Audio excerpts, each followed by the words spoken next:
की, श्री कृष्ण भगवान की, श्री प्रभुपाद की।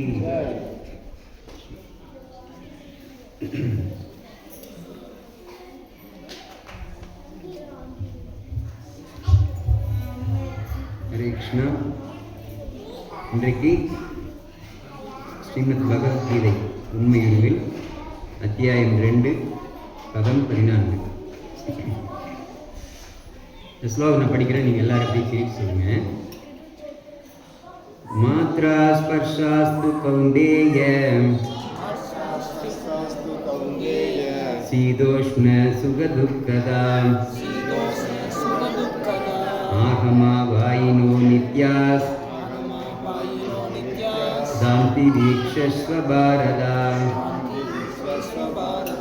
மாத்ரா ஸ்பர்ஷாஸ்து கௌந்தேய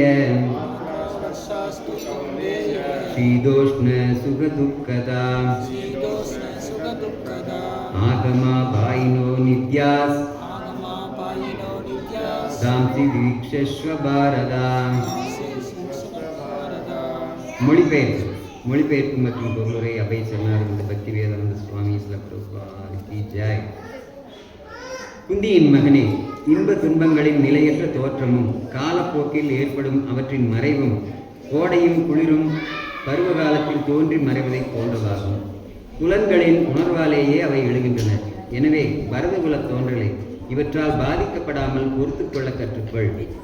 பொருளுரை: கடமையை முறையாக செயலாற்றுகையில் நிலையற்ற இன்ப துன்பங்கள் தோன்றி மறைவதை பொறுத்து கொள்ள ஒருவன் கற்றுக்கொள்ள வேண்டும். வேத நீதிப்படி ஒருவன் மார்கழி தை மாதத்திலும் அதிகாலையில் நீராடுதல் அவசியம். அச்சமயம் குளிர் அதிகமாக இருக்கும் போதிலும் மத நியமங்களை கடைபிடிப்பவன் குளிப்பதற்கு தயங்குவதில்லை. அதுபோல கோடையும் வெப்பம் மிகுந்த காலமான சித்திரை வைகாசி மாதங்களிலும் சமையலறையில் நுழைந்து சமைப்பதற்கு பெண் தயங்குவதில்லை. பருவகால அசௌகரியங்களுக்கு இடையிலும் தனது கடமையை ஒருவன் செய்தாக வேண்டும். அதுபோல சத்திரியனின் தர்மம் போரிடுதல் என்பதால் உறவினர் அல்லது நண்பருடன் போரிட வேண்டி இருப்பினும் தனக்கு விதிக்கப்பட்ட கடமையிலிருந்து அவன் பிறழக்கூடாது. ஞானத்தின் தளத்திற்கு தன்னை உயர்த்தி கொள்வதற்கு ஒருவன் தர்மத்தின் சட்டத்திட்டங்களை பின்பற்றியே ஆக வேண்டும். ஏனெனில் ஞானத்தினாலும் பக்தியினாலும் மட்டுமே மாயையின் பிடியிலிருந்து விடுதலை பெற முடியும். அர்ஜுனனுக்கு கொடுக்கப்பட்ட 2 பெயர்களும் முக்கியத்துவம் வாய்ந்தவை. கௌந்தேயா என்று அழைப்பது தாயின் வழியில் அவனுக்கு இருந்த இரத்த சம்பந்தத்தையும், பாரத என்று அழைப்பது தந்தை வழியில் அவனுக்கு இருக்கும் பெரும் சிறப்பையும் குறிக்கின்றது. இரு வழியிலும் அவன் மிகச்சிறந்த குலப்பெருமை உடையவன். அத்தகைய குலப்பெருமை கடமையை ஒழுங்காக நிறைவேற்றும் பொறுப்பை கொடுக்கின்றது. எனவே அவனால் போரை புறக்கணிக்கவே முடியாது. ஓம் தத்சத். ஓம் அஜ்ஞான திமிராந்தஸ்ய ஞானாஞ்சன ஷலாகயா சக்ஷுருன்மிலிதம் ஏன தஸ்மை ஸ்ரீ குரவே நம. நம. ஓம் விஷ்ணுபாதாய கிருஷ்ண பிரஸ்தாய பூதலே ஸ்ரீமதே பக்தி வேதாந்த சுவாமிநிதி நாம்னே நமஸ்தே சரஸ்வதி தேவே கௌரவாணி பிரச்சாரிணே निर्विशेष शून्यवादी पाश्चात्य देशधारिणे. जय श्री कृष्ण चैतन्य प्रभु नित्यानंद श्री अद्वैत गदाधर श्रीवासादि गौर भक्तवृंद. हरे कृष्णा कृष्ण कृष्ण हरे हरे, हरे राम राम राम हरे हरे.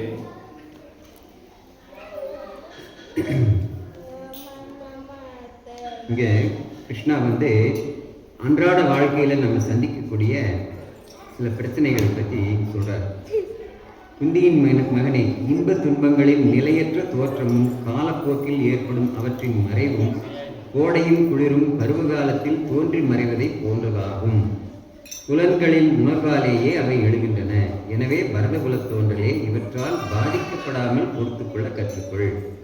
ஏன்னா இன்பம் துன்பம் இது சேர்ந்தது தான் வாழ்க்கை. அப்போது இது எப்படி இருக்கு? நம்ம ஏதோ நம்மக்கிட்ட நமக்கு ஒரு துன்பம் வந்துடுச்சு. அந்த துன்பம் வந்தாச்சுன்னா அதை எப்படி சரி பண்ணுறது அப்படிங்கிறதுக்கான முயற்சியில் நம்ம பண்ணி அதோட சரிப்படுத்திடுறோம். அப்புறம் 2வது துன்பம் இனி நமக்கு வராது அப்படிங்கிற மாதிரி அல்ல. கிருஷ்ணா இங்கே என்ன சொல்கிறாரு? யதார்த்தமான நிலை இதுதான். குளிர்காலம் வருது, அது முடிஞ்ச உடனே கோடைக்காலம் வருது. கோடைக்காலம் குளிர்காலம் எப்படி மாறி மாறி அந்த பருவங்கள் மாறிட்டே இருக்கோ, அதே மாதிரி தான் நமக்கு வரக்கூடிய இன்ப துன்பங்களும் மாறிக்கிட்டே இருக்கும். எதுவுமே நிலையானதல்ல. இப்போ எனக்கு ரொம்ப இன்பம், ரொம்ப ஆனந்தத்தில் இருக்கிறேன் அப்படின்னு நினச்சி ஒருத்தர் ரொம்ப சந்தோஷமும் பட முடியாது.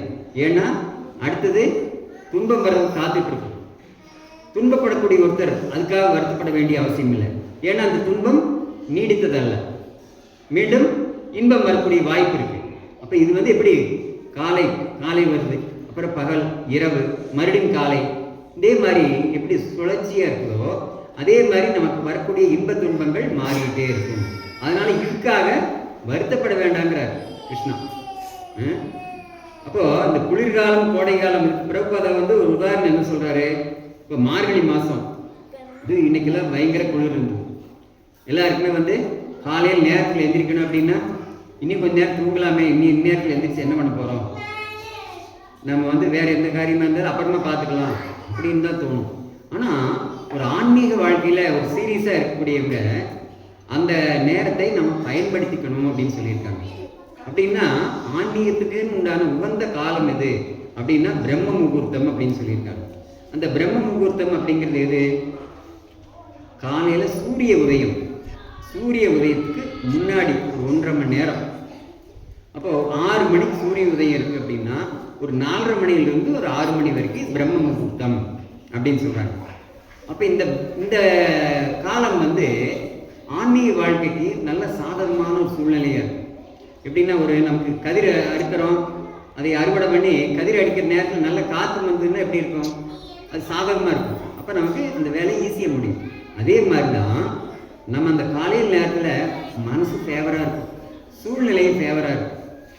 அப்போ அதை நாம் உபயோகப்படுத்திக்கணும். சரி, எனக்கு வேறு அந்த ஞாபகம் இருக்குது, இந்த ஞாபகம் இருக்குது. அதாவது ஞாபகம்னா வேற ஒரு பிரச்சனை பற்றின ஒரு ஞாபகங்கள் இந்த மாதிரி நமக்கு தோன்றி நமக்கு மனசை அலக்கழிச்சுட்டே இருக்கும். இது நான் இந்நேரத்துக்கு செய்யணுமா, திடீர்னு ஒருத்தருக்கு ஒரு கடன் பிரச்சனை, இல்லை ஒரு வியாதி பிரச்சனை. காலையில் நேரத்தில் இருந்துச்சு மைண்டில் என்ன இருக்கும், அந்த பிரச்சனை தான் இருக்கும், முன்னாடி நிற்கும், போதமாட்ட நிற்கும். ஆனால் கிருஷ்ணா இங்கே என்ன சொல்கிறாரு, அது இயல்பான ஒரு விஷயம். இந்த பௌதிக உலகத்தில் அது இயற்கையானது. சூரிய உதயம் காலையில் வருது, மறுபடியும் சாயந்தரமானா மறைஞ்சிருது, மறுபடியும் காலையில் வருது. இதே மாதிரி ஒரு ரொட்டீனாக நடந்துகிட்டே இருக்கும். இது எதனுடைய அடிப்படையில் நடக்குது அப்படிங்கிறதா நம்ம முக்கியமாக தெரிஞ்சுக்கணும். இந்த ரொட்டீனாக நடக்குதுன்னாலும் கூட எதனுடைய அடிப்படையில் நடக்குது, நாம் செய்த கர்ம வினைகளுடைய அடிப்படையில் அது நடக்குது. நமக்கு இன்பம் வரணும்னா இன்பம், துன்பம் வரணும்னா துன்பம், இது மாறி மாறி வந்துட்டு இருக்கு. ஆனால் எந்த நிலை வந்தாலும் அது நீடிக்கிறதில்லை அப்படிங்கிறத நம்ம புரிஞ்சுக்கணும். நீடித்த இன்பம், எனக்கு எப்பவுமே சந்தோஷமா இருக்கணும் அப்படின்ட்டு இருந்தால் அது எங்கே இருக்கும், பகவானுடைய உலகத்துக்கு போனால் மட்டும்தான் அது சாத்தியம். எப்பவுமே துன்பமாக நான் இருக்கணும் அப்படின்னு யாருமே வேண்ட மாட்டாங்க. ஏன்னா துன்பத்தை யாரும் விரும்புறதில்லை.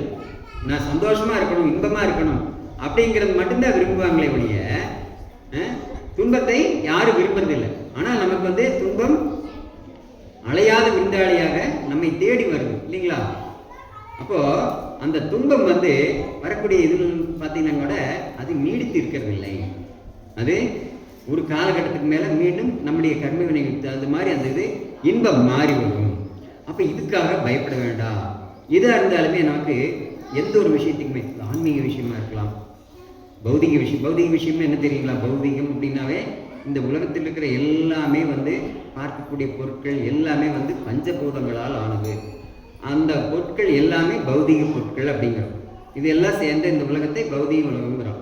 அப்படின்னு என்னது, நிலை இல்லாதது, பஞ்சபூதங்களால் ஆனது. எல்லாமே பஞ்சபூதங்கள் எப்படி புரிஞ்சுக்கிறது? பஞ்சபூதங்கள் என்னது, நிலம், நீர், நெருப்பு, காற்று, ஆகாயம், இப்படி 5 சொல்கிறோம். அப்போ இந்த மைக் எடுத்துட்டோம்னா இது 5 ஆள் ஆனது. ஒரு சட்டை எடுத்துட்டா அது 5 ஆள் ஆனது. இந்த ஜம்காடு அது 5 ஆள் ஆனது. இது எல்லாமே இந்த 5 பொருட்களுடைய மூலப்பொருட்களுடைய சேர்க்கை. அப்போ அதில் விகிதாச்சாரங்கள் வேணால் அது குறைவாகவோ அதிகமாகவோ இருக்கும். அப்போது இந்த பௌதிக பொருட்கள் நமக்கு என்றைக்குமே சந்தோஷத்தை கொடுக்காது அப்படிங்கிறத நம்ம மெயினாக புரிஞ்சுக்கணும். ஏன்னா அது சொல்கிறது என்னது, ஜீவன் இல்லாத வஸ்து, ஜீவன் இல்லாத வஸ்துக்கள். நாம் இயங்கிட்டு இருக்கோம், மற்ற உயிரினங்கள் அதாவது பறவைகள், மிருகங்கள் இதெல்லாம் இயங்கிட்டு இருக்கு அப்படின்னா அதனுடைய உடல்கள் எல்லாமே பௌதிகமானது. உள்ள இருக்கிற ஆத்மா தான் நிலையானது. ஏன்னா நம்ம பகவத்கீதையினுடைய அடிப்படை பாடமே கிருஷ்ணன் என்ன சொல்றாரு, நீ இந்த உடல் அல்ல, நாம் வந்து ஜீவாத்மா அப்படிங்கிறது அடிப்படை பாடம். அப்ப அதை ஒருத்தர் புரிஞ்சுட்டாங்க அப்படின்னா அவங்களுடைய வாழ்க்கை ரொம்ப பிரமாதமா இருக்கும். எதனால, நான் இன்னாருன்னு தெரிஞ்சாச்சு அப்படின்னா அதுக்கு தகுந்த மாதிரியான நான் காரியங்களை செய்வேன். நான் வந்து ஜீவாத்மா, நான் பகவானுடைய பின்ன பகுதி அப்படிங்கிற ஒரு விஷயம் நமக்கு தெரிஞ்சாச்சு அப்படின்னா நம்ம அதுக்கு தகுந்த மாதிரி நம்முடைய காரியங்கள் நம்ம செய்வோம். இல்லாட்டி என்ன ஆகும், நம்ம வந்து எல்லாமே இங்க இருக்கக்கூடிய வஸ்துக்களை சார்ந்தே நம்ம இருந்து எல்லாமே இந்த வஸ்துக்கள் மட்டுமே நமக்கு இன்பத்தை கொடுக்கும் அப்படின்னு நினைப்போம். அதாவது இந்த உலகத்திலேயே இருக்கக்கூடிய பொருட்கள் எதுவுமே நமக்கு ஒரு பாதுகாப்பை கொடுக்கறது இல்லை. சுற்றி இருக்கக்கூடிய மனிதர்களோ ஜீவராசிகளோ யாருமே வந்து பார்த்தீங்கன்னா நமக்கு அடைக்கலம் கொடுக்கறது அப்படின்னா நல்ல முழுமையான அடைக்கலம். எனக்கு இவர்கிட்ட போயாச்சு அப்படின்னா எனக்கு பிரச்சனையே இல்லை, முழுசா சார்ந்து இருப்பேன், முழுசா அடைக்கலம் கிடைக்கும் அப்படிங்கிற மாதிரி இன்னைக்கு சார்ந்து இருக்கக்கூடிய நபர் யார் இருக்காங்க? யாரும் இல்லை. இந்த உலகத்திலேயே எனக்கு ஆபத்தில்லாத ஒரு இடம் இருக்கு, அங்கே போயிருந்துட்டேன்னா நான் நிம்மதியாக இருப்பேன் அப்படின்னு. நம்ம உலகத்திலேயே ஆபத்தில்லாத இடம் அப்படிங்கிறது எதை சொல்ல முடியுங்களா? எதை சொல்லுங்க பார்ப்போம். ஆபத்தில்லாத இடம் ஏதாச்சும் இருக்கா? இருக்கு இல்லையா? இருக்கு இல்லையா? எது ஆபத்தில்லாத இடம் எது இருக்கு?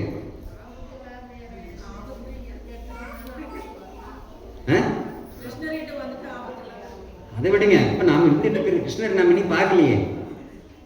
நான் கேட்கறது, இப்ப நம்ம டெய்லி வெளியே எங்க சுத்தினாலும் நம்ம என்ன நினைப்போம்? ராத்திரியானா வீட்டுக்கு போகணும்னு நினைப்போம். எதனால? வீட்டுல ஒரு பாதுகாப்பு இருக்கு அப்படின்னு நினைக்கிறோம் இல்லைங்களா? உண்மைதானே? ஆனா இன்னைக்கு வீடுமே எதுவுமே வந்து இன்னைக்கு பாதுகாப்பு, அது நம்ம அப்படி நினைச்சுக்கிறோமே வழிய இந்த பௌதிக உலகத்துல எதுவுமே பாதுகாப்பான இடம் இல்லை. எந்த நபருமே நம்பிக்கைக்கு உரியவர் இல்லை. இதுதான் வந்து உண்மையாவே நம்ம வாழ்க்கையை வாழணும் அப்படின்னா இந்த வாழ்க்கையோட யதார்த்தத்தை நம்ம புரிஞ்சிட்டா மட்டும்தான் நம்முடைய வாழ்க்கையை நம்ம அதுக்கு தகுந்த மாதிரி நம்ம வச்சுக்க முடியும். ஒன்றும் வேண்டாம், ஒரு பத்திரிகை செய்தி வருது, என்னென்னு 2 மகன்கள் சேர்ந்து ஒரு அப்பாவை கொன்னுட்டாங்க. அதாவது 2 மகன்கள் சேர்ந்து ஒரு அப்பாவை பணத்துக்காக என்ன பண்றாங்க, பாம்பை கடிக்க விட்டு கொண்டுடுறாங்க. இப்போ நியூஸில் சொன்னாங்க. அப்போ கேட்கறதுக்கு எவ்வளவு கொடுமையா இருக்கு. அப்போ அந்த அப்பாவுக்கு தன்னுடைய வீட்டிலேயே பாதுகாப்பு இல்லையே. பிரகலாதனை எடுத்துட்டா பிரகலாதனுக்கு வந்து எதிரி யாரா இருந்தாங்க? அப்பா தான் எதிரியா இருந்தாங்க. அப்போ அதெல்லாம் வீட்டுக்குள்ளேயே நடக்குது. அப்போ நமக்கு எதிரி நண்பன் அப்படிங்கிறதெல்லாம் நம்ம உறவு முறைகளை வச்சோ வெளிப்பாடு வச்சோ நமக்கு புரிஞ்சுக்க முடியாது. தெரிஞ்சுங்களா? ஏன்னா பகவான் சொல்லக்கூடிய அடையாளம் நம்ம வந்து ஜீவாத்மா அப்படிங்கும் போது இந்த ஆத்மாக்கள் ஒவ்வொன்றுமே எதனுடைய அடிப்படையில் இங்க பிறவி எடுக்குது அப்படின்னா தன்னுடைய விருப்பங்களை நிறைவேற்றிக்கிறதுக்கு, ஆசாபாசங்களை நிறைவேற்றிக்கிறதுக்காக தான் இந்த உடலை எடுத்துக்குது. அப்போ ஒவ்வொன்றுமே ஒரு நோக்கத்தோடு வந்திருக்கு. ஒவ்வொரு ஜீவாத்மாவுமே ஒரு நோக்கத்தோடு வந்திருப்பாங்க. அப்போ நம்ம வீட்டில் இருக்கிறவங்களா இருந்தாலும் சரி, 4 பேர் இருக்கோம் அப்படின்னா 4 பேருக்கு 4 விதமான நோக்கம் இருக்கும். வெளிப்பார்வைக்கு எல்லாம் ஒத்துமையா இருக்கிற மாதிரி தெரியும். ஆனால் ஆசாபாசங்கள் கண்டிப்பாக வேற வேற. அதனால தான் குடும்பங்கள்லயே சண்டை வருது. அண்ணன் தம்பிக்குள்ளேயோ கணவன் மனைவிக்குள்ளேயோ அப்பா மகனுக்குள்ளேயோ ஏன் சண்டை வருது? ஏன் அபிப்பிராயம்? ஆசாபாசங்களுடைய அடிப்படையில் தான் அந்த பிரச்சனைகளே வருது. அப்போ இதுல வந்து என்னுடைய உறவினர்கள் அதனால அவங்க என்னை பார்த்துக்குவாங்க, எங்களுக்குள்ள சண்டை வராது, பிரச்சனை வராது அப்படிங்கிறதுக்கான இடமே எங்கேயும் இல்லை. ஏன்னா இந்த உலகத்தினுடைய இயல்பு அப்படி, இந்த பௌதிக உலகத்தினுடைய இயல்பு இங்க எல்லாம்னா சொல்லியிருக்காங்க இல்லைங்களா, இன்பம் துன்பம் மாறி மாறி தான் வரும்னு. அப்ப இன்பம் மட்டுமே எனக்கு கிடைச்சிட்டு இருக்கும் அப்படிங்கிறதுக்கும் இல்லை, துன்பம் மட்டுமே இருக்கு அப்படின்னு வருத்தப்பட வேண்டிய அவசியம் இல்லை. அதனால இதை எல்லாம் பொறுத்துக்கிட்டு வேற ஒரு காரியம் செய்ய சொல்றாரு. என்ன காரியம் செய்ய சொல்றாரு? இந்த பகவத்கீதையினுடைய அடிப்படை நோக்கமே என்னன்னா, நம்ம சாஸ்திரங்கள் படிச்சு பக்தி பண்ணணும் அப்படிங்கிறது, பக்தி பண்ணி பகவான் எடுத்து அடையணும் அப்படிங்கிறது. அப்ப அதுக்கு வந்து ஐயோ காலையில் நேரம் குளிரா இருக்குங்க, என்னால் குளிக்க முடியாது, எனக்கு வந்து இன்னைக்கு வேலைக்கு நேரத்தில் போகணும், அதனால நான் வந்து பக்தியெல்லாம் பண்ண மாட்டேன், சாமி கும்பிட மாட்டேன், கோயிலுக்கு போக மாட்டேன், எனக்கு வேற முக்கியமான ஒரு கல்யாணம் இருக்கு ஞாயிற்றுக்கிழமை, அதுக்கு தான் போகணும், இங்கே வந்து பக்தி சொல்லி கொடுக்கக்கூடிய இடத்துக்கோ கோயிலுக்கோ எனக்கு போறதுக்கு டைம் இல்லை. அப்போ ஏதோ ஒரு பிரச்சனையை காரணம் காட்டி நம்ம என்ன பண்றோம், பக்தியை மட்டும் தள்ளி வச்சுட்டே வரோம். பக்திக்காக மற்ற விஷயங்கள் நம்ம தள்ளி வைக்கிறது இல்லை. அங்கதான் நம்ம தோத்துறோம். எப்படின்னா இந்த பிரச்சனைகள் எல்லாம் முடியட்டும், அப்புறம் நான் பக்தி பண்றேன் அப்படின்னா பிரச்சனைகள் என்னைக்கு முடிய போறதில்லை. இது வந்து இன்ப துன்பங்கள் மாறி மாறி இருக்கக்கூடிய பௌதிக உலகம். இப்போ ஒருத்தர் வந்து கடல்ல போய் குளிக்க விழான்னு போறாரு, அலை ஆக்ரோஷமா வந்துட்டே இருக்கு. சரி, இந்த அலை கொஞ்சம் நிக்கட்டும், அப்புறம் நான் குளிச்சுக்கிறேன் அப்படின்னா எப்ப குளிக்க முடியும்? அலை நிக்குங்களா? நிக்காது. அப்ப என்னன்னா அலை நிக்காதுங்கிறது இந்த இயற்கையை நம்ம புரிஞ்சுட்டா சரி. அப்ப நான் அதோடவே சேர்ந்து நம்ம குளிக்க பழகிக்கணும். எப்படி கடல்ல குளிக்கிறவங்க எப்படி அலை நின்று குளிக்கிறாங்களா? இல்ல, அந்த அலை நல்லா ஆக்ரோஷமா இருக்கும்போதும் கூட இன்னைக்கு ஆக்சுவலா பாத்தீங்கன்னா வெளிநாட்டுல எல்லாம் ஒரு சர்ஃபிங் அப்படின்னு ஒரு கேம் இருக்கு. சர்ஃபிங் அப்படின்னு என்னன்னா அந்த கடல் அலை மேலேயே ஒரு சறுக்கு விளையாட்டு, காலுக்கு ஒரு இது மாதிரி கட்டிட்டு அவங்க அதையே மேலே அப்படியே சறுக்கிட்டே கடல் அலை மேலேயே நடந்துட்டு இருப்பாங்க, மூழ்க மாட்டாங்க. அதில் பேலன்ஸ் பண்ணிக்கிறதுக்கு அவங்க தெரிஞ்சிருக்காங்க, அந்த வித்தை என்னன்னு தெரிஞ்சிருக்காங்க. இதுதான் வாழ்க்கை. கடல் அலையும் இருக்கும், அதோடவே நான் வாழ கற்றுக்கணும், வாழ பழகிக்கணும் அப்படிங்கிறது இது யதார்த்தம். அப்போ இந்த வாழ்க்கையினுடைய சூட்சுமத்தை நம்ம புரிஞ்சுட்டோம் அப்படின்னா நமக்கு வாழ்க்கை அப்படிங்கிறது ஈஸி. கிருஷ்ணா அதான் சொல்றாரு. அப்போ இந்த மாதிரியான ஒரு சின்ன சின்ன விஷயங்களுக்காக நீ பெரிய விஷயத்தை தள்ளி வச்சிடாதே. இது யாருக்கு சொல்றாரு? அர்ஜுனனுக்கு சொல்றாரு. அர்ஜுனுக்கு எதுக்காக சொல்றாரு? அவர் நிறைய கேள்விகள் கேட்டார், அவருடைய கடமையை நான் செய்ய மாட்டேன்ட்டார். எது? நான் போர் செய்ய மாட்டேன்ட்டார். கிருஷ்ணாவுக்கு என்ன தேவை இருக்கு? அர்ஜுனனுக்கு தான் தேவை இருக்கு. அர்ஜுனன் வந்து என்னுடைய நாட்டை அவங்க பிடிக்கிட்டாங்க, கொடுக்க மாட்டேங்கிறாங்க அப்படின்னு சொன்னதுனால தான் போரே வந்தது இல்லைங்களா? பாண்டவர்கள் தன்னுடைய பங்கை கேட்டாங்க. அப்போ அதுக்காக தான் போர் வந்து ஆரம்பிச்சிருக்கு. அந்த போர் நடக்கிறதுக்கு முன்னாடி தான் கிருஷ்ணா வந்து இந்த பகவத்கீதையை உபதேசம் பண்றாரு. அப்போ யாருடைய தேவைக்காக நடக்குது? பாண்டவர்களுடைய தேவைக்காக. ஆனா இங்க பாண்டவர்களுடைய தேவைக்காக கிருஷ்ணா அந்த போர்க்களத்தில் வந்துட்டு கூட அர்ஜுனன் வந்து அவர் போர் செய்ய தயாராக. அப்ப கிருஷ்ணா சொல்றாரு, இது உன்னுடைய கடமையை செய்ய நீ தவறிட்ட. அப்ப இந்த இடத்துல கோடையின் குளிர்ங்கிற மாதிரி ஒரு உதாரணத்தை எங்க சொல்றாரு, எதுக்காக சொல்றாரு அப்படின்னா, நீ வந்து உடல் ரீதியான விஷயங்களை, உடல் ரீதியான உறவுகளை நினைச்சிட்டு இது பண்ற. இது என்னுடைய குரு, எது என்னுடைய அண்ணன், இது என்னுடைய அண்ணன் பசங்க, இவங்களை எல்லாம் நான் கொண்டுட்டு அது மூலியம் வரக்கூடிய வெற்றி எனக்கு வேண்டாம் அப்படிங்கிற மாதிரி நீ சிந்திக்கிற. உடல் ரீதியா சிந்தனை வேண்டாம். அப்பதான் கிருஷ்ணா என்ன பின்னாடியோடய ஒவ்வொன்றா சொல்லிட்டு வர்றாரு. விஸ்வரூபம் சொல்ல இதுல 11வது அத்தியாயத்துல என்ன சொல்றாரு? இவங்களை எல்லாம் நீ கொல்லினால் நான் கொன்னுடுவேன். இது வந்து இது ஏற்பாடே யார் பண்ணியிருக்காங்க? பாண்டவர்களுக்கும் இவங்களுக்கு கௌரவர்களுக்கும் உண்டான போர் அப்படிங்கிறது ஏதோ 2 குடும்பத்துக்குள்ள உண்டான போர் அல்ல. அதை நாம் புரிஞ்சுக்கணும். கிருஷ்ணா வந்து அதுக்கான ஒரு ஏற்பாடு பண்றாரு, ஒரு சூழ்நிலையை உருவாக்குறாரு. அப்ப இந்த மாதிரி வரும்போது உலகத்தில் இருக்கிற மொத்த அசுரர்கள் எல்லாருமே அந்த இடத்துல குருட்சேத்திர போர்க்களத்தில் அசம்பிள் ஆகிறாங்க. அப்ப அவங்களை எல்லாம் கிருஷ்ணர் கொல்றதுக்காக ஏற்பாடு அர்ஜுனன் மூலியமா அந்த ஏற்பாடு பண்றாரு. ஆனா அது அர்ஜுனனுக்கு தெரியல. அர்ஜுனன் என்ன நினைக்கிறாரு? தன்னுடைய தனக்கு நாடு கிடைக்கணும் அப்படிங்கிறதுக்காக இதை கிருஷ்ணா வந்து போர் செய்ய வந்திருக்காரு அப்படின்னு நினைச்சிட்டாரு. நாமளுமே அப்படித்தான் நினைப்போம். ஆக்சுவலா அதனுடைய நோக்கம் என்ன? அது அல்ல. அதாவது பாண்டவர்களுக்கு நாடு கிடைக்கலையே அப்படிங்கிறதுக்கு வேண்டி இது நடக்கல. இது நடந்த நோக்கம் என்ன? இருக்கக்கூடிய அசுரர்கள் எல்லாமே ஒழிக்கணும் அப்படிங்கிறதுக்காக தான் வந்தார். அது வந்து ஆக்சுவலா வந்து பூமாதேவியினுடைய ஒரு வேண்டுகோள், பிரார்த்தனையின்படி தான் அங்கே நடக்குது. பூமாதேவி ஆரம்பத்தில் என்ன பண்ணாங்க? அசுரர்களுடைய பாரம் தாங்கல, என்னால செமக்க முடியல, அதனால இதுக்கு ஒரு விமோசனம் நீங்க கொடுக்கணும் அப்படின்னு சொல்லி கிருஷ்ணர்கிட்ட போய் பிரார்த்தனை பண்ணதுக்கு பின்னாடி தான் நான் வந்து கிருஷ்ணா அவதாரத்தில் வந்து இவங்களை எல்லாம் நான் அழிச்சிருவேன், அது வரைக்கும் பொறுமையாரு அப்படிங்கிறாரு. இதே தான் எல்லாத்துக்கும் ஒரு கால அவகாசம் அப்படிங்கிறது ஒன்று இருக்கு. நம்ம வந்து இந்த பூமியில பிறந்துட்டோம். ஆனா பிறந்ததனுடைய அந்த பிறவியினுடைய நோக்கம் என்ன? பகவானை அடைதல் அப்படிங்கிறது தான். அப்ப அந்த பகவானை அடைதல் அப்படிங்கிற நம்முடைய குறிக்கோளை விட்டுட்டு வேற ஏதோ இந்த உடல் சார்ந்த வாழ்க்கைக்காக நான் வந்து இப்போ அதாவது கஷ்டப்படுறதுங்கிறது வந்து ஒரு அளவே இல்லை. அது என்னன்னா, நான் நாளைக்கு நல்லா இருக்கிறதுக்காக நான் இன்னைக்கு கஷ்டப்படுறேன். 10 நாள் வேலையை ஒரே நாளில் செய்ய முடியுமா? அதுக்கான ஏற்பாடு நடந்துட்டு இருக்கு, செய்யறாங்க. எதுக்கு? பின்னாடி நான் வந்து சௌரியமா இருக்கணும், சந்தோஷமா இருக்கணும். அதுக்கு காசு இருந்தா நான் சந்தோஷமா இருக்கலாம். அந்த காசை நான் எப்படி சம்பாதிக்கிறது? ஒரு 50க்குள்ள நான் சம்பாதிச்சு செட்டில் ஆகணும், 60க்குள்ள செட்டில் ஆகணும். எப்பவுமே செட்டில் ஆக முடியாது. நாம் அப்படி நினச்சிக்கிறோம். 30 செட்டில் ஆயிடுவேன், 50 செட்டில் ஆயிடுவேன், 80 100 எதுலேயுமே செட்டில் ஆக முடியாது.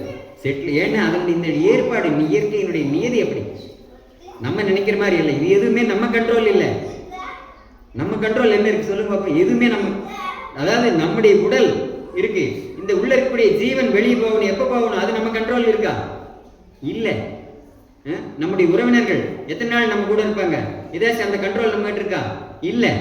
நம்ம கிட்ட இருக்கக்கூடிய சொத்து பார்த்து எப்போ நம்ம விட்டு போகும், ஏதாச்சும் கண்ட்ரோல் இருக்கா? இல்லை. கண்ட்ரோல் நம்ம கையில் இருக்கிற மாதிரி இருந்ததுன்னா நம்ம கஷ்டப்படவே வேண்டியதில்லை. அப்போ கண்ட்ரோல் இல்லாத ஒரு விஷயங்களுக்காக நாம் வருத்தப்பட்டு இருக்கிறோம். நம்ம கையில் இந்த கண்ட்ரோல் இல்லை. இப்போ நம்ம ஒன்றும் வேண்டாம்.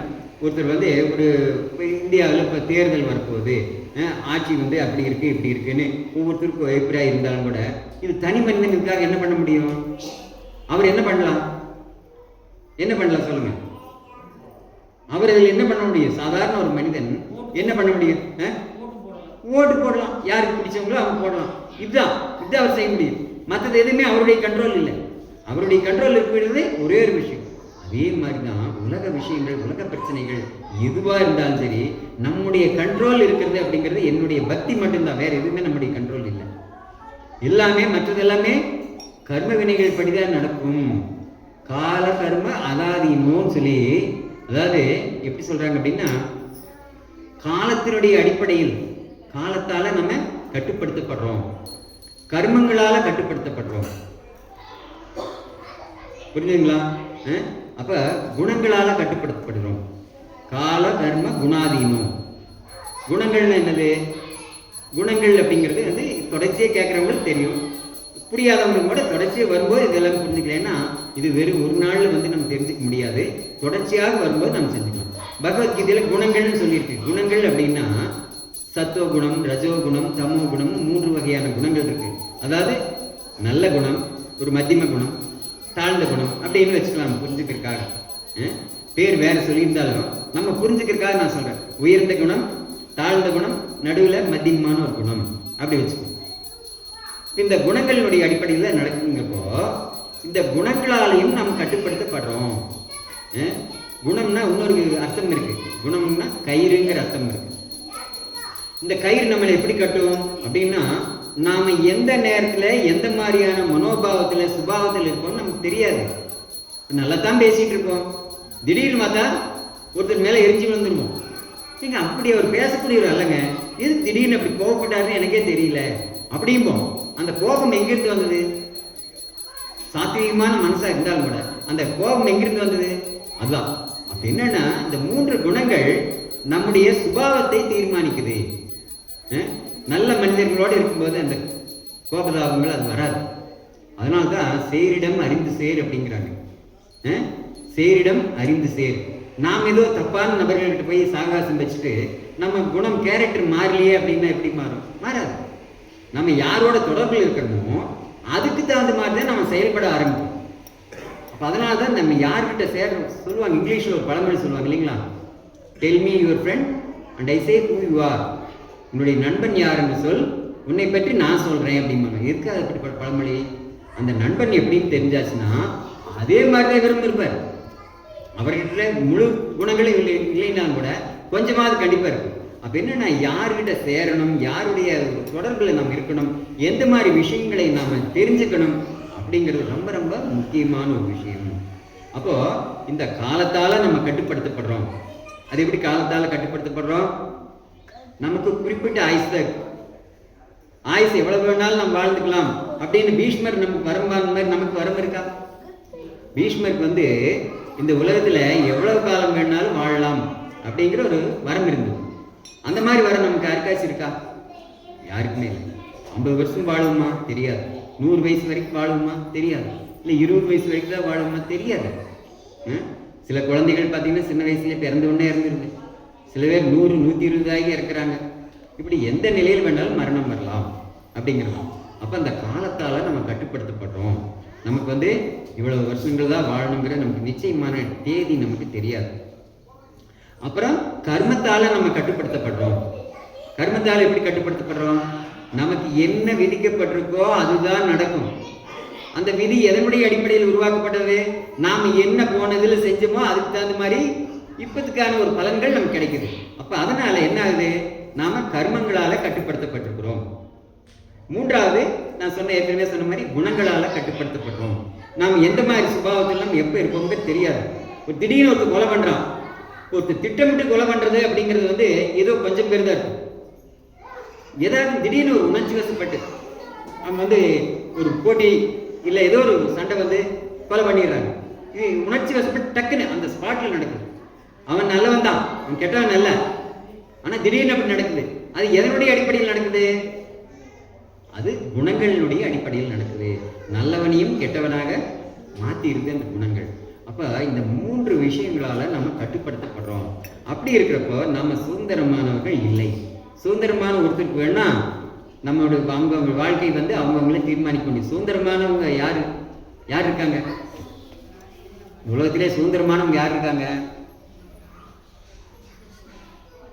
ஒருத்தர் இல்லைங்களா?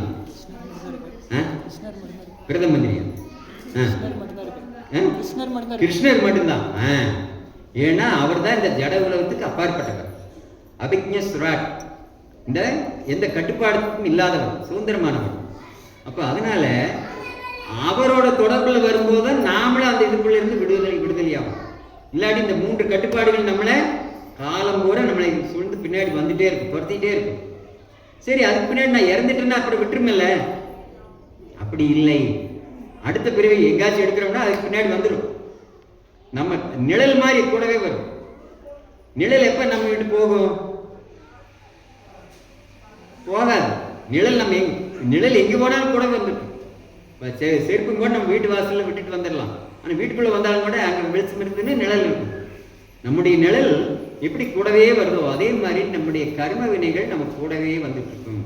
அப்ப இந்த 3 விதங்கள்ல நம்ம கட்டுப்படுத்தப்படுறோம் அப்படின்னா இது என்றைக்குமே நம்ம நிறுத்த முடியாது. ஒரே ஒரு விஷயத்தில் மட்டும்தான் நாம் அதை நிறுத்த முடியும். எப்படி? பகவானுக்கு சரணடையும் போது மட்டும்தான் நம்ம இதிலிருந்து இந்த 3 கட்டுப்பாடுகளிலிருந்து நம்ம விடுபட முடியும். கிருஷ்ணா அதுக்கு வழிமுறைகள் சொல்றாரு பகவத்கீதையில. என்ன சொல்றாரு? தெய்வீகேஷா குணமயி மம மாயா துரத்தேயா மாமேவையே பிரவத்தேந்தே மாயா மேதாம் தரந்திதே. அப்படின்னா என்ன அப்படின்னா, தெய்வீகேஷா குணமயி அப்படின்னா என்னுடைய தெய்வீக சக்தி, மாயா சக்தி, அதாவது மாயா சக்தியும் தெய்வீக சக்தி தான். ஆனா அது எப்படி வேலை செய்யுது அப்படின்னு பாத்தீங்கன்னா, பக்தர்கள்கிட்ட ஒரு மாதிரி வேலை செய்யும், பக்தர் அல்லாதவங்க கிட்ட ஒரு மாதிரி வேலை செய்யும். இது எப்படி புரிஞ்சுக்க முடியும்? மின்சாரம் இருக்கு. மின்சாரம் ஹீட்டரில் போட்டா வெப்பத்தை கொடுக்குது, ஃப்ரிட்ஜுக்குள்ள போனா குளிர்ச்சியை கொடுக்குது. ஒரே சக்தி 2 விதமான பலன்களை கொடுக்குது இல்லைங்களா? வெப்பத்தையும் கொடுக்குது, குளிர்ச்சியும் கொடுக்குது. அதே மாதிரிதான் பகவானுடைய அந்த உயர்ந்த உன்னதமான சக்தி ஒரு பக்கம் பக்தர்களா போகும்போது பக்தர்களுக்கு ஆதரவையே நன்மையே செஞ்சிட்டு இருக்கு. இன்னொரு பக்கம் பக்தர் அல்லாதவங்களுக்கு அவங்க விரும்புகிற மாதிரியான பலன்களை அது கொடுக்கறது இல்லை. அப்போ நாம் இந்த இதிலிருந்து விடுபடணும் அப்படிங்கும்போது பகவானுடைய தொடர்புல நம்ம வரணும், பக்தர்களுடைய தொடர்புல வரணும். எதுக்காக பகவானுடைய தொடர்பில் வர்றது ஓகே, பக்தருடைய தொடர்பில் எதுக்கு வரணும்? எதுக்காக வரணும் அப்படின்னா, பகவான் பற்றி நமக்கு சொல்லிக் கொடுக்குறதே அந்த பக்தர்கள் கிட்ட இருந்தே நம்ம தெரிஞ்சுக்கணும். அந்த வழிமுறை எப்படின்னா, பெரிய ஒரு குடோன் இருக்கு, இல்லை பெரிய ஒரு வீடு இருக்கு, அரண்மனை மாதிரி வீடு இருக்கு, அதுக்கு ஒரு சின்ன பூட்டாவது ஒரு கண்டிப்பு இருக்கு, பூட்டு இல்லாமல் இருக்காது. அந்த பூட்டுக்கான சாவி ஒருத்தர் கிட்ட இருக்கு. அப்போ வீட்டுக்கு அவ்வளோ பெரிய ஓனர் இருந்தாலும் அந்த பூட்டு சாவி வச்சிருக்கிற ஒருத்தர் தான் அந்த இடத்துல மிக முக்கியம். அதுக்குள்ளே போகணும் அப்படின்னா அந்த சாவி வச்சிருக்கக்கூடிய நபர் தான் மிக முக்கியமானவர் இல்லைங்களா? அதே மாதிரி பகவானை எப்படி அணுகுவது, பகவானை எப்படி அடைவது அப்படிங்கிற ஒரு விஷயத்தை சொல்லிக் கொடுக்கக்கூடிய நபர் பக்தர். வேற யாரும் சொல்லிக் கொடுக்க முடியாது. அதனால தான் நம்ம இந்த மாதிரி ஆன்மீக சம்பந்தப்பட்ட விஷயங்களை யாருக்கிட்ட இருந்து தெரிஞ்சுக்கணும் அப்படிங்கிறது ரொம்ப ரொம்ப முக்கியம். நம்ம யாருக்கிட்ட இருந்து வேணாலும் தெரிஞ்சுக்கிட்டா அப்படின்னா நமக்கு எப்படி நமக்கு தோணுன மாதிரி தான் செய்கிறோம், தோணுன மாதிரி வாழ்க்கையும் இருக்கும். எனக்கு இப்படித்தான் வாழ்க்கை இருக்கணும், எனக்கு சந்தோஷமா இருக்கணும் அப்படின்னா அது சாஸ்திரங்கள் என்ன சொல்லியிருக்கோ அது பிரகாரம் வாழ்க்கையை வச்சுக்கும் போது மட்டும்தான் நம்ம நடக்கும். அப்போ அந்த சாஸ்திரங்களை நமக்கு முறைப்படி சொல்லி கொடுத்து நம்மை ஒரு நல்வழிப்படுத்துவதற்காக பக்தர்கள் எல்லாருமே முயற்சியில் இருக்காங்க. ஆக்சுவலாக இஸ்கான் பார்த்தீங்கன்னா நம்முடைய ஸ்தாபகாச்சாரியர் பிரபுபாதர் அவருடைய பொருளுரைகள் விளக்கு உரைகளோட உண்டானது தான் இந்த பகவத்கீதை, ஸ்ரீமத் பாகவதம், சைத்தன்ய சரிதாமிர்தம், இந்த மாதிரி நிறைய எண்ணற்ற புஸ்தகங்கள் இருக்கு. எல்லாமே எதுக்காக? சாஸ்திரங்கள் எதுக்காக? நம்மை நல்வழிப்படுத்துவதற்காக, நம்மை இந்த மாதிரியான இக்கட்டான சூழ்நிலைகளிலிருந்து விடுவிப்பதற்காக. அப்போ அந்த மாதிரி விஷயங்களை செய்வதற்கு நம்முடைய வாழ்க்கையில ஒரு ப்ரியாரிட்டி கொடுக்கணும்.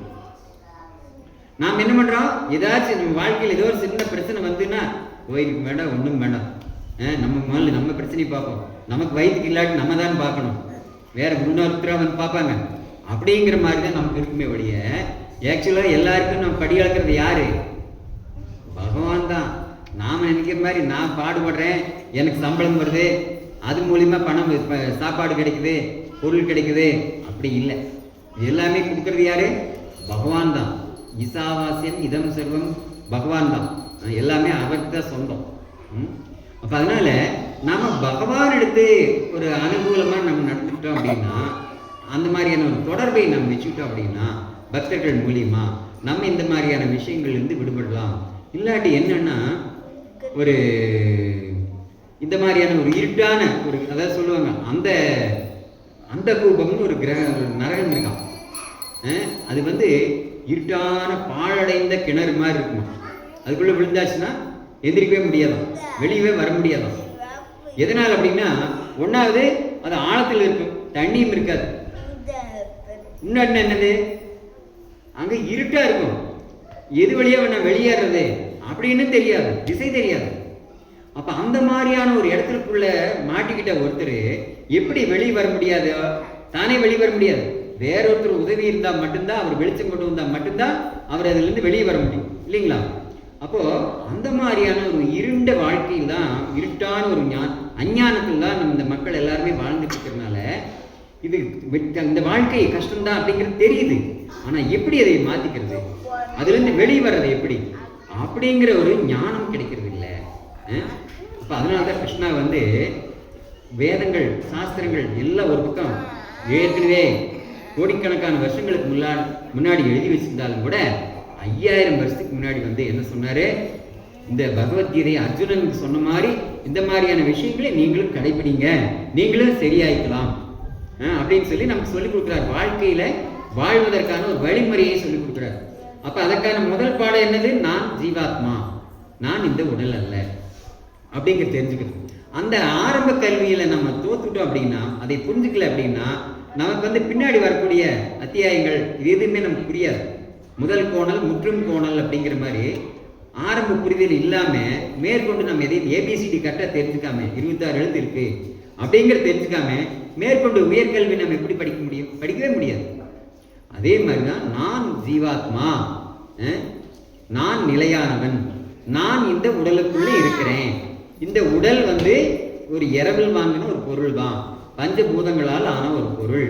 இது என்னைக்கு வேணாலும் மறையலாம், ஆனால் நான் மறைய மாட்டேன். பிறப்பு இறப்பு இதெல்லாம் சொல்றதெல்லாம் எதுக்காக? இந்த உடலுக்கு தானே ஒழிய இந்த உள்ள இருக்கிற ஆத்மாவுக்கு அல்ல. உள்ள இருக்கிற ஆத்மா கிருஷ்ணன் என்ன சொல்றாரு? அது அழியாது, அழியாத வஸ்து, என்றைக்கு நிரந்தரமா இருக்கும். அப்போ இந்த உடல் அனுபவிக்கக்கூடிய அந்த இன்பம் துன்பம் அப்படிங்கிறது எல்லாமே டெம்பரரி. இந்த உடல் இருக்க வரைக்கும் அந்த கஷ்டமே இருந்தாலும் சரி, நல்லதே இருந்தாலும் சரி, இந்த உடல் இருக்க வரைக்கும் தான். ஆனால் அதுவுமே கொஞ்சம் காலம் ஏஜ் ஆக ஆக என்ன ஆகுன்னா, அங்கே இன்பங்கிறதுக்கு இடமே இல்லை. ஏஜ் ஆக ஆக அது வெறும் கஷ்டங்கள் மட்டுமே தான் சந்திச்சுட்டு இருக்கும். என்ன இது இருந்தாலும் சரி, முதுமை வர வர, நோய்கள் வர வர இந்த உடல் வந்து அதுக்கான ஒரு தகுதியை, இங்கே வாழ்றதுக்கான தகுதியை இழந்துருது. அதனால் என்ன ஆகுது? வாழ்க்கை மொத்தமே ஒரு இருட்டாயிடுது, இந்த அந்த கோபங்கிற மாதிரி. அப்போ அதிலிருந்து வெளியே வர்றதுக்கான ஒரு முயற்சியை நாம ஒவ்வொருத்தரும் எடுக்கணும். அதுதான் ஆன்மீகங்கள். ஆன்மீகம்னு என்னது? ஆன்மீகங்கிற பேர்ல என்னென்னமோ சொல்லி கொடுத்துட்டு இருக்காங்க, தப்பான விஷயங்களை சொல்லி கொடுத்துட்டு இருக்காங்க. ஆன்மீகம், ஆன்மா சம்பந்தப்பட்ட விஷயங்கள் ஆன்மீகம், உடல் சார்ந்த விஷயங்கள் அல்ல. அதாவது நான் எப்போ நல்லா சந்தோஷமா இருக்கணும், எனக்கு நிறைய 10 கார் வேணும், 10 பங்களா வேணும், இதெல்லாம் வந்து உடல் சார்ந்த விஷயங்கள். இந்த உடல் அங்கே தங்கி இருக்கணும், சௌரியமா இருக்கணும், இது எல்லாமே டெம்பரரி. அப்படிங்கிறப்ப அதுக்காக மெனக்கெட்டு அதுக்காக தேடுதல் அதிக அளவுக்கு தேவையில்லை. தேவைதான், அதுக்கு எவ்வளவு தேவையோ அந்த அளவுக்கு தான் நம்ம அது வச்சுக்கணும்.